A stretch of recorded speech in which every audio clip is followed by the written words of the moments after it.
Welcome to Penrose Learning, where we make understanding easy. In this video, I will explain how to open a Buick Encore key fob. This task is straightforward and can be completed quickly with the right tools. You will primarily need a small flathead screwdriver to gently pry open the casing. Understanding this process can save you a trip to the dealership and allow you to replace the battery yourself. Let's get started with the first step to access the internal components.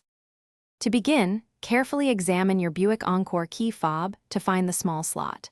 This slot is usually located on one of the sides where the two halves of the fob meet. Insert the tip of your small flathead screwdriver into this slot. Apply gentle pressure and slowly twist the screwdriver.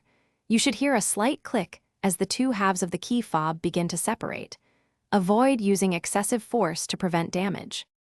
Once the key fob is open, you will see the small circular battery inside. Before removing it, take a moment to observe its orientation, noting which side is facing up.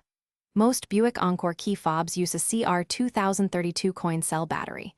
Gently pry out the old battery. Then, insert the new CR2032 battery, ensuring the positive side, usually marked with a plus sign, is facing upwards. This ensures proper function. After replacing the battery, it's time to reassemble your key fob. Carefully align the two halves of the casing, making sure all the buttons and internal components are properly seated. Gently press the halves together until you hear them click and snap securely into place. Test your key fob to ensure it locks and unlocks your vehicle correctly. Remember to check the description for a link to Darn Tough Socks and other great deals. Thanks for watching, and drive safely. Thanks for watching. If this was helpful, leave a like and consider subscribing. See you next time.